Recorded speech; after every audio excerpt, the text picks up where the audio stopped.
A Idade Média foi um tempo de doenças, muita pobreza e corrupção religiosa. Somente poucas Bíblias existiam, e a maioria delas era em latim e ainda assim trancafiadas em universidades e monastérios. Uma pequena luz continuava acesa pelos valdenses, que com o sacrifício copiavam a Bíblia à mão e cuidadosamente distribuíam porções em suas viagens missionárias. A despeito dos esforços dos valdenses, a Igreja Estatal ainda era o maior poder político e religioso na Europa Ocidental. Sua perseguição aos dissidentes e hereges forçou a verdade a ser praticada secretamente. Participe conosco enquanto descobrimos as vidas heróicas daqueles que lideraram esse movimento e mudaram o mundo para sempre. Essa é a história da luz desacorrentada.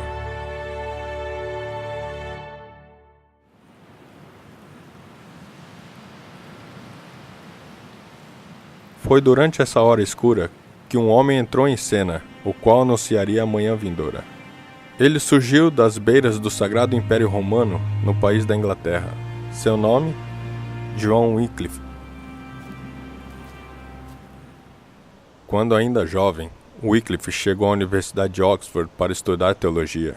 Ele rapidamente foi reconhecido como um diligente estudante e um profundo pensador. Enquanto ele esteve em Oxford, no verão de 1348, a peste negra chegou na Inglaterra. Centenas de milhares de pessoas morreram devido a essa devastadora doença.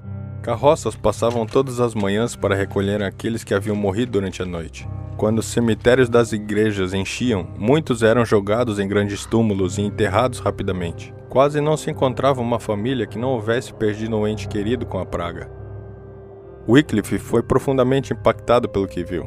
Enquanto contemplava os mortos e os que estavam morrendo, ele começou, juntamente com muitos da Europa, a questionar as tradições da igreja. Como professor em Oxford, ele tinha acesso às escrituras. Começou a passar mais e mais tempo lendo-as, e em suas páginas ele encontrou as respostas e a esperança para as profundas e doloridas perguntas que se passavam por sua mente.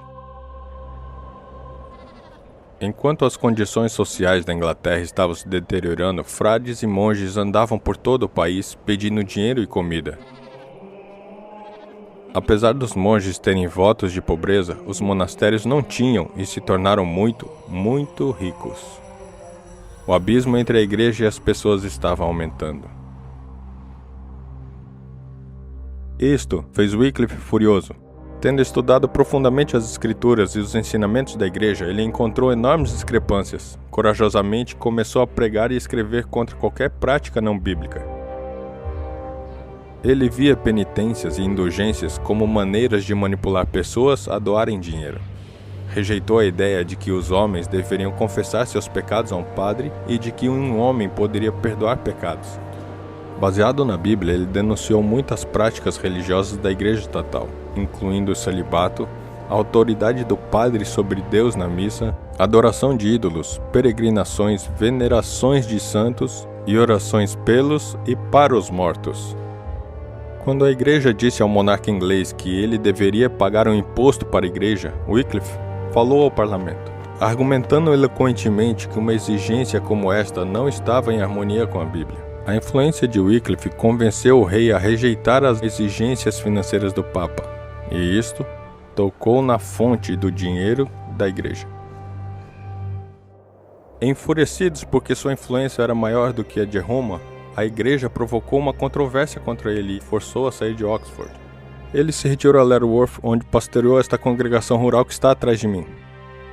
A igreja achou que isto iria diminuir sua influência, mas esta mudança permitiu com que ele se tornasse o maior aliado da reforma. Wycliffe traduziu a Bíblia do latim para o inglês. Isto estava em direta oposição a Roma. A Igreja do Estado tinha uma longa história de supressão da Bíblia.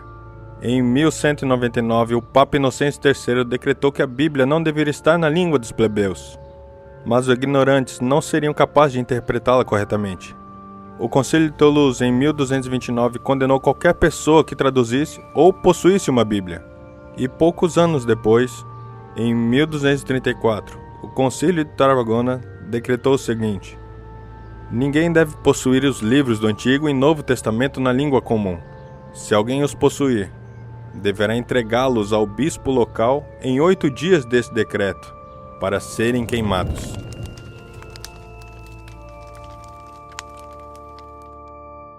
Wycliffe não apenas traduziu a Bíblia para o inglês, mas ele treinou um grupo de pastores leigos chamados de Lollardos. Espalhando-se pela Europa, esses homens distribuíram milhares de cópias da Bíblia feitas à mão, bem como os escritos de Wycliffe. A igreja se opôs aos seus ensinamentos e escritos. Em toda a sua vida, Wycliffe foi a julgamento em 3 ocasiões diferentes, mas a cada vez ele conseguiu escapar. Em uma das vezes, ele deu uma forte resposta falando de sua crença em Deus e na Bíblia como a palavra de Deus, e simplesmente se ausentou. Os seus acusadores ficaram assustados. Era como se a mão de Deus estivesse sobre este brilhante teólogo, protegendo-o da morte de mártir. Foi durante este tempo que a Igreja Romana foi chacoalhada por um grande escândalo, que distraiu a atenção e protegeu Wycliffe. 3 homens diferentes se diziam o único Papa da Igreja, e se excomungaram mutuamente naquilo que hoje é conhecido como o Cisma do Ocidente. Eles fortemente denunciavam os seus oponentes como sendo o anticristo. Falando do Papa de Roma e do Papa de Avignon, França, Wycliffe disse: eles são 2 metades de anticristo, formando juntos o perfeito homem do pecado. Ele encorajou as pessoas a pararem de olhar para homens e olharem para a palavra de Deus. Disse: mesmo que existissem 100 papas e que todos os monges pedintes fossem cardinais, seriam dignos de confiança somente se concordassem com a Bíblia. O cisma do Ocidente durou quase 40 anos e foi finalmente resolvido no Concílio de Constança. Os 3 papas foram removidos e um outro papa foi eleito para ocupar seus lugares. Enquanto a igreja estava brigando, foi possível que a verdade de Deus fosse espalhada. Conforme a poeira abaixava, a igreja estatal começou a focar novamente no movimento da reforma. Eles viram que muitos da Inglaterra tinham aceitado os ensinamentos de Wycliffe. Na verdade, um delegado do Papa reclamou: você não podia encontrar 2 pessoas na rua sem que um deles não fosse um Lollardo. A rainha da Inglaterra foi convertida aos ensinamentos de Wycliffe e trabalhou para o proteger. Durante um dos seus julgamentos, ela falou ao concílio proibindo-os de aprovar uma sentença contra ele. Ela era uma princesa da Boêmia e, por sua influência, os escritos dos reformadores foram espalhados em seu país nativo. Wycliffe é chamado a estrela da manhã da reforma. Antes do nascer do sol, ele foi como uma luz brilhante no céu escuro. A manhã estava começando e a luz estava começando a se espalhar. Conforme os Lollardos levavam as escrituras através da Europa, os conceitos da Bíblia foram abraçados pelo povo.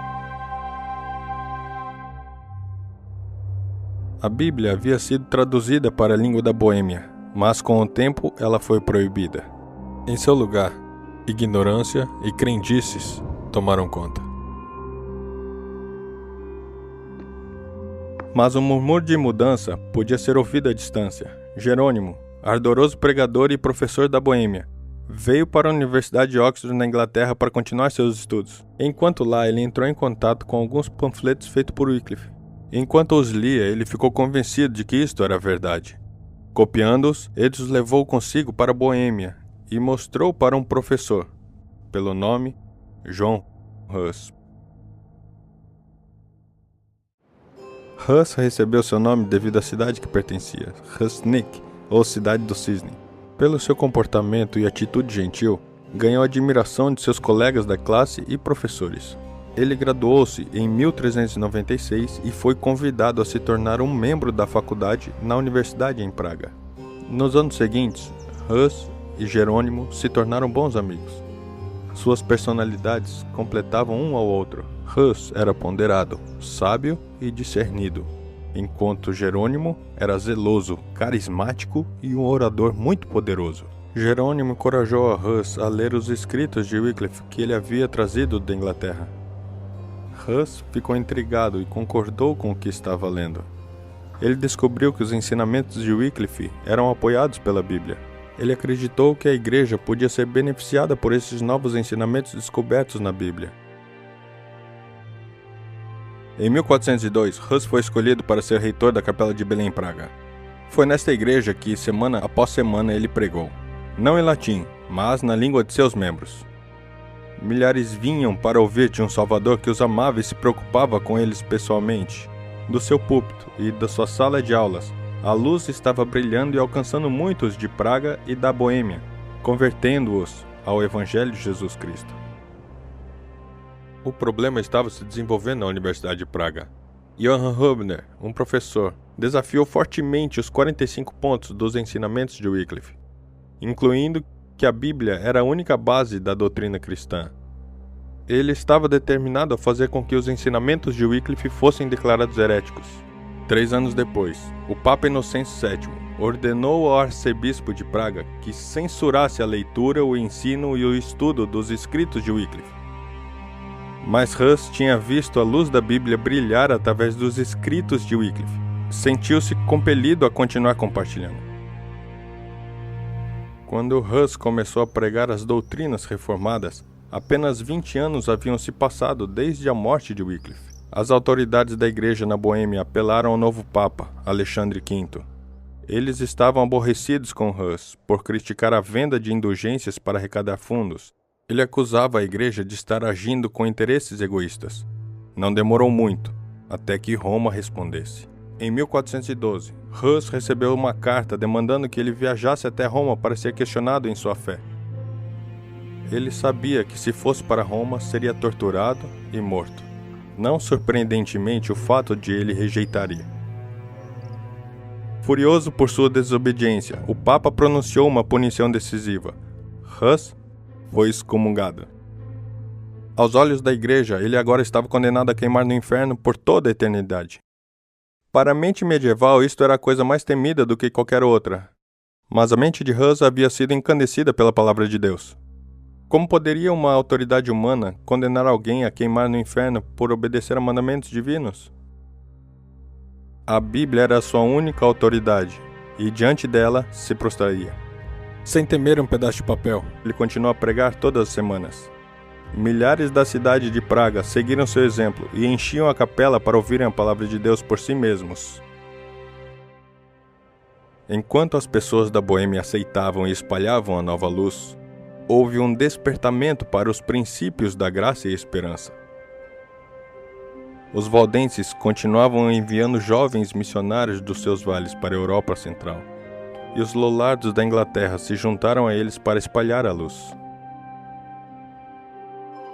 Roma estava rapidamente perdendo terreno para a reforma. Em uma tentativa desesperada para parar seu avanço, colocou um interdito na cidade de Praga. Ninguém poderia se casar, receber a comunhão, ou até mesmo ser enterrado no cemitério da igreja, até que João Hus fosse removido do cargo de pastor de Praga.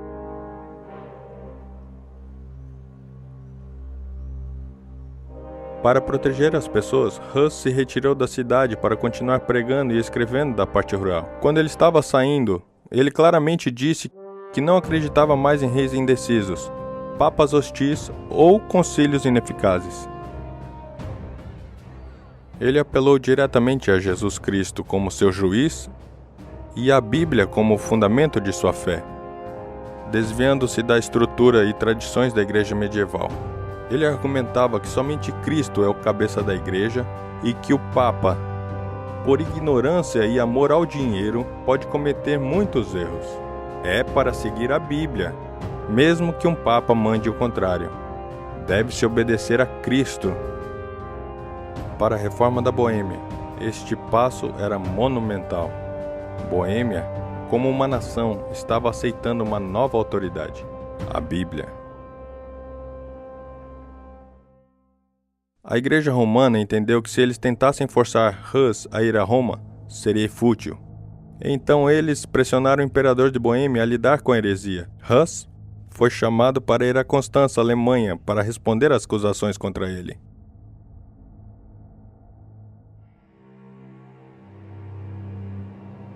O imperador Sigismundo prometeu a ele a proteção ao salvo-conduto, e sua apatriação foi apresentada como uma oportunidade para dialogar e dividir uma nova luz com o imperador e sua corte. Mas o diálogo não iria acontecer. Pelas primeiras semanas, Hus teve liberdade. Mas em 28 de novembro de 1414, ele foi preso e jogado nesta prisão embaixo desta torre que está atrás de mim. Ele foi deixado apodrecer neste lugar terrível por meses. O imperador Sigismundo pensou em soltá-lo, mas os representantes do Papa argumentaram que não era necessário manter os pactos com hereges e que Hus tinha que ser punido imediatamente por causa de sua apostasia. Sigismundo hesitou e Hus ficou na prisão. Quando Jerônimo ouviu que Hus tinha sido capturado, ele correu para Constança sem nenhuma garantia do salvo-conduto. Ele chegou em abril de 1415, para a surpresa de muitos. Mas ele compreendeu que não tinha nada que pudesse fazer. Ele tentou escapar de volta para a Boêmia, mas foi capturado na estrada, trazido para Constança e jogado na prisão. Os inimigos de Hus queriam que ele fosse executado sem nenhum julgamento, mas os poderosos príncipes da Boêmia intercederam para que Hus fosse ouvido, e a isto Sigismundo finalmente consentiu. Em 8 de julho de 1415, Hus foi chamado para comparecer diante do tribunal. Quando comparece diante do tribunal aqui na igreja, ele estava quase irreconhecível. Depois de meses dentro de uma prisão escura, suja, ele estava doente, magro, físico e emocionalmente exausto. Um homem, de pé contra as mais poderosas autoridades do reino. Mas este homem se firmava na autoridade da Bíblia. O julgamento foi falso. 30 artigos foram lidos contra ele. Quando ele tentava responder ou corrigir diferentes áreas, era-lhe dito para ficar calado.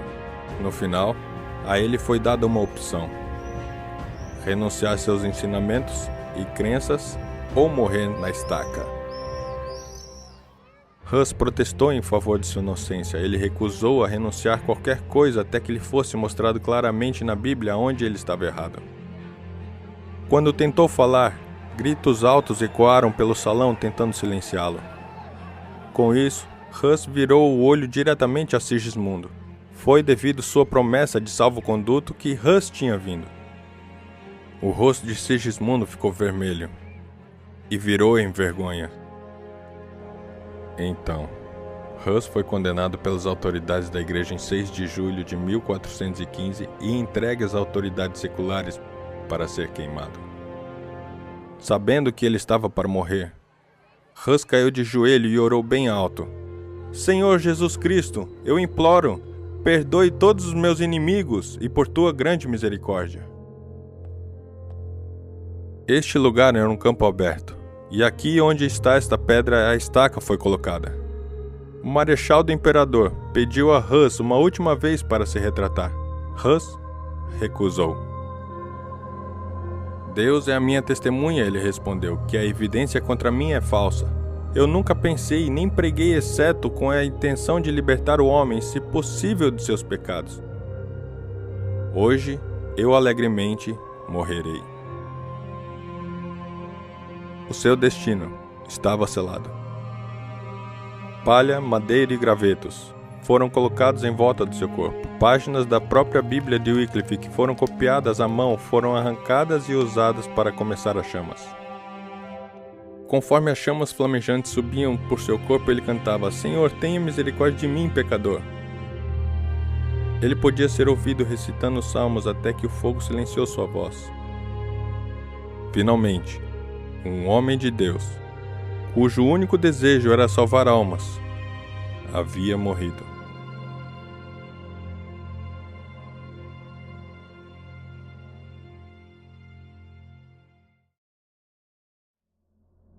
Mas os inimigos de Hus ainda não estavam satisfeitos. Eles queriam suas doutrinas, seus ensinamentos e sua memória destruídos. Seus executores pegaram suas cinzas e jogaram-nas no rio Rhine para prevenir uma tumba que poderia promover a fama do reformador. Mas suas cinzas foram levadas para a Suíça, França, Alemanha e Holanda, e a expansão do Mar do Norte. Mal sabiam os inimigos de Hus que, assim como suas cinzas foram levadas para as costas distantes, assim A verdade que ele descobriu se espalharia ao redor do mundo.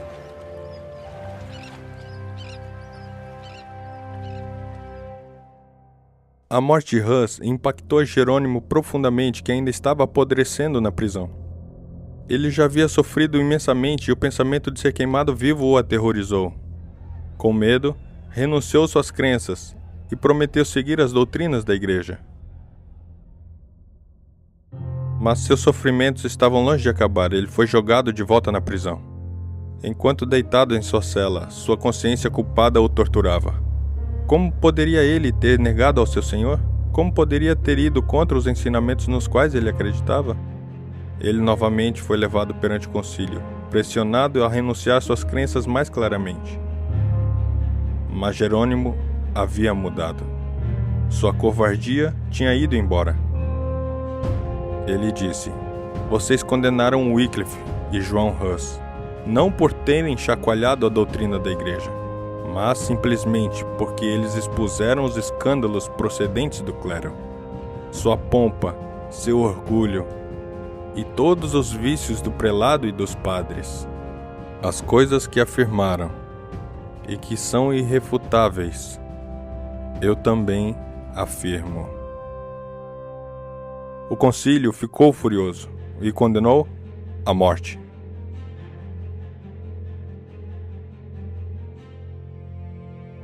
Um ano depois da execução de João Hus, em 30 de maio de 1416, Jerônimo foi queimado.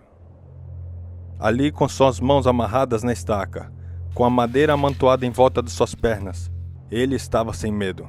Sua covardia tinha desaparecido. Quando o carrasco veio por trás dele para acender o fogo, Jerônimo disse: "Venha e acenda perante os meus olhos, pois se eu estivesse com medo, eu não teria vindo a este lugar." Conforme as chamas subiam por seu redor, suas últimas palavras foram: "Esta alma, em chamas, eu ofereço."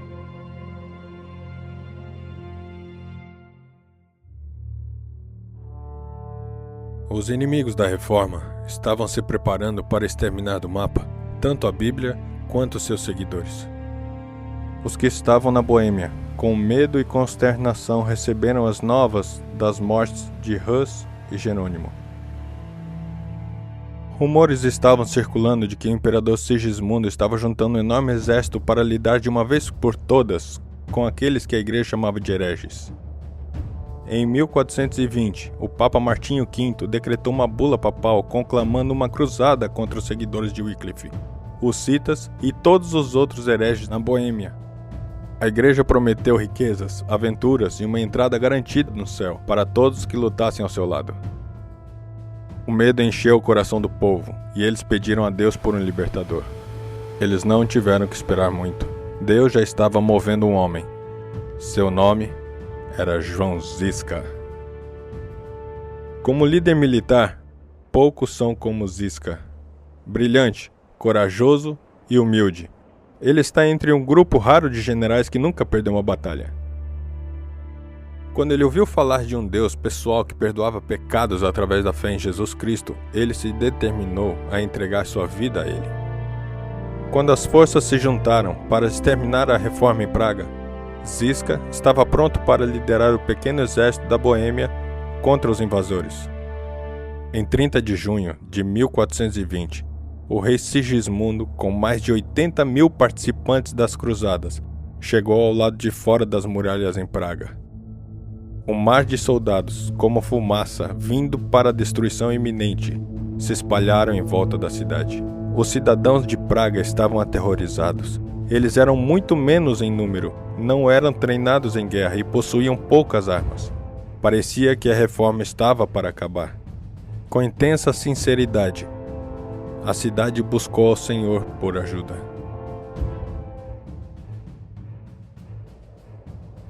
O que aconteceu a seguir é incrível. Sigismundo ordenou que sua cavalaria de elite tomasse um posto avançado perto da cidade de Praga.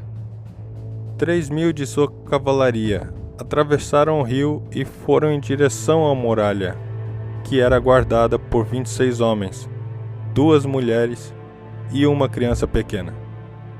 Eles tiveram que jogar pedras e usar paus para manter o inimigo sob controle. Parecia que eles estavam para perder quando uma das mulheres, cujo nome foi perdido na história, desafiou o inimigo enquanto gritando: "Nunca deverá um cristão verdadeiro se retratar para o anticristo." Isto inspirou outros. Algumas pessoas detiveram milhares até que Ziska pôde mobilizar suas forças e chegou para ajudá-los. Seu reforço era um número muito menor e despreparados para lutar com a cavalaria de elite. Mas eles vieram cantando hinos, orando e confiando no poder de Deus para os libertar. Conforme eles se aproximavam, a cavalaria da elite sentiu um terror sobrenatural vindo sobre eles. Eles então fugiram do coral, se jogando do penhasco e se afogando no rio à frente. Eles foram completamente derrotados por um coral cantando hinos e louvando a Deus. Nos próximos 15 anos das guerras hussitas, o general Ziska liderou seu exército de vitória em vitória. Mesmo após perder a visão de ambos os olhos, ele era capaz de imaginar o campo de batalha e guiar seus soldados corretamente. Sua liderança protegeu a reforma em sua infância. Ziska e sua geração eventualmente morreram. O velho general foi reposto por liderança moderada que estava disposta a se comprometer para ter paz e segurança. O chamado de união dentro da igreja foi promovido como mais importante do que seguir os ensinamentos das Escrituras. Eventualmente, a igreja reconquistou o controle, e a luz foi novamente ofuscada do povo. Wycliffe, Hus e Jerônimo morreram, mas os seus esforços para repartir a Bíblia com o povo comum haviam plantado sementes de luz. Eles não tinham formulado os princípios da reforma. Em vez, eles descobriram esses princípios simplesmente lendo a Bíblia. Conforme as pessoas seguiram a luz, Deus abençoou com ainda mais luz. Dentro das Escrituras está o caminho de perdão e paz com Deus. Ensina que salvação é por Jesus Cristo, não uma igreja, e que é de graça e pessoal, sem precisar de um padre. Isso cortou bem na base de uma hierarquia religiosa. A igreja ensinava que por uma vida curta de pecado, Deus iria condenar uma pessoa para queimar no inferno por toda a eternidade. Isso colocava uma ênfase na necessidade da compra do perdão, mas criou um grande abismo entre Deus e o homem. Conforme Hus estava perante o concílio que estava condenado à morte, ele exclamou: "Vocês agora queimarão um ganso, porém em 100 anos vocês terão um cisne que vocês não poderão assar ou cozinhar." Isso ele falou referindo-se a ele mesmo como um ganso da cidade do ganso. Mas ele também se referia a um reformador vindouro, o qual a igreja não poderia silenciar, e cujo martelo trovejante na porta de uma igreja avançaria a reforma como uma força explosiva.